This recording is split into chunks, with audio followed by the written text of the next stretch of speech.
This episode discusses topics around mental health that might disturb some listeners. If you are affected, please contact your nearest medical support immediately. For Australian listeners, you can contact Lifeline on 131114.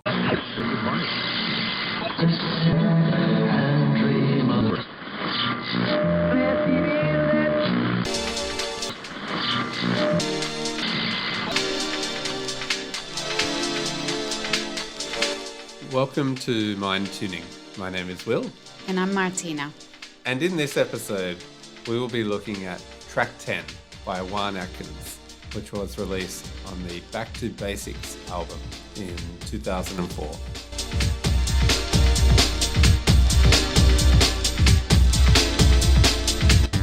The start of the song is really calm and it almost sounds to me like it's solemn and soothing and inviting. And what do I mean by inviting? It has these long synth sounds. It's almost like an invitation to a calmer world. I think in terms of mental health, listening to this song can or could almost be like a reassurance that the next few minutes are going to take you somewhere else. And so that's my initial impression of the instrumentation.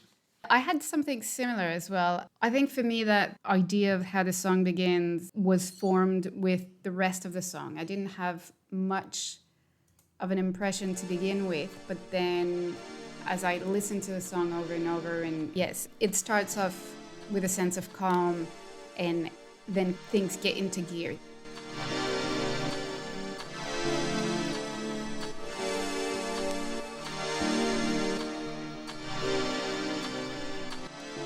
In terms of the context of the song, Juan Atkins is one of three DJs who grew up in this area of Detroit called Bellevue, and they're called the Bellevue Three, and they're attributed with responsibility for the creation and the early identity of what we now know as techno. And when this track comes out about 20 years later after the inception of the genre, in it we hear a few of the key elements of early techno, such as the funk in particular, as the song progresses. Juan Atkins was adamant that had to be a key feature of anything considered to be techno. And the term techno being associated with his music is traced to an early compilation album that he contributed a song to along with many other Detroit DJs. And his song contribution was called Techno Music. Techno music. Techno music. Techno music. Techno music.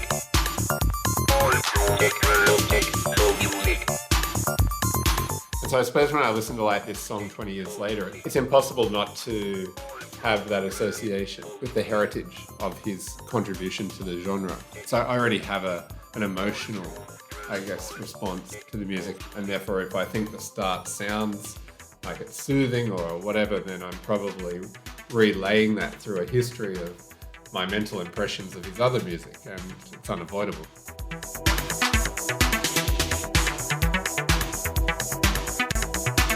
After that slow start, for some reason what popped into my head was like a montage in movies when they decide to get a project going or they make a decision and they decide, we're going to make that happen. Right. We're going to build that house, or we're going to start our own company, or something very positive and something that will bring the characters into a better position compared to where they were, where the music was soothing and slow and inviting. Yeah. And again, I had no specific emotion attached to it, but then when the tempo increased, I had a sense of great motivation, and I was like, if I was trying to start a project, me, an eternal procrastinator, I think I would put that music on to start something.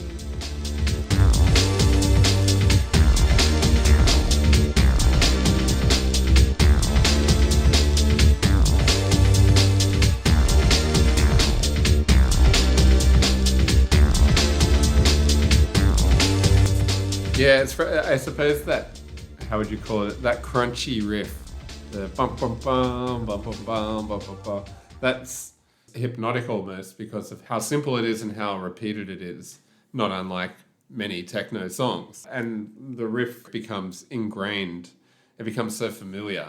You listen to the song and it's almost a matter of trying to hear something else because it dominates what you're listening to so much, and it feels very familiar. And so the song feels very familiar very quickly, I think, and therefore will lend itself to that earlier characterization of calmness. And this isn't a frenetic song by any means, is it? It's a methodical song, but with a nod to futurism and technology and a world beyond analog sounds. Yeah, as far as techno goes, on the lighter side of techno music in terms of not such heavy beats as No. you know, other techno music may have. Not so many layers either of beats and sounds. So it's kept very, I don't want to say basic, but sort of a Well, it's off the album Back to Basics. So. well, there you go. And I found it quite upbeat and positive. Like I agree. It has that chimey belly layer, but apart from that, it's pretty straightforward.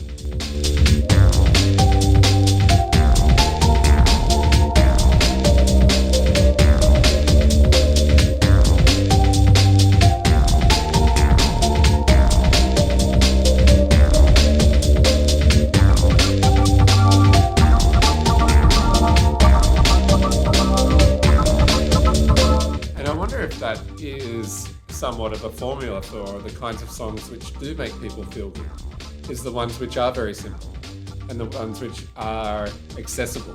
They're not too complicated. Maybe they provide some kind of background for you to do thinking along with. There might be a meditative aspect to it. There's a meditative aspect to a lot of electronic music. Yeah, possibly.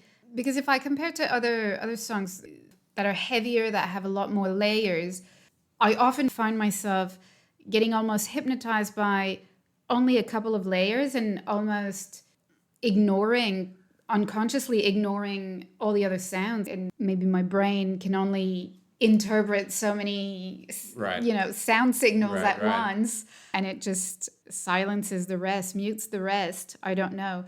But with this one, I felt like I could listen to the song as a whole because I wasn't silent muting any layer. I could just take it all in. Yeah. It's funny with like techno and mental health, and I think a lot of techno songs have this dual personality where one aspect of it is escapism. Some of them seem to evoke, even without any lyrics, a different world that doesn't need to be explained in a verbal language, but is somehow, I'll use that word again, evoked through the instrumentation. So it has that aspect of escapism, but then mentally it also makes you very present. There's something about the repetition and the familiarity that can occur over minutes and minutes and minutes of listening to the same refrain that can lock my concentration right into what's happening. And that's unique, I think, compared to other forms of music for me. Yes. So what then for you, past that soothing intro, what does it evolve into? For me, it sounds like a conversation. It goes from being something that is very calm and inviting at the start to being someone talking to you with whom you're incredibly familiar. And again, that might be because I'm really familiar with Juan Atkins' music. It might be because you and I have listened to a lot of music that are not too dissimilar to this. But there's something about this song which it does sound like a really friendly, familiar conversation.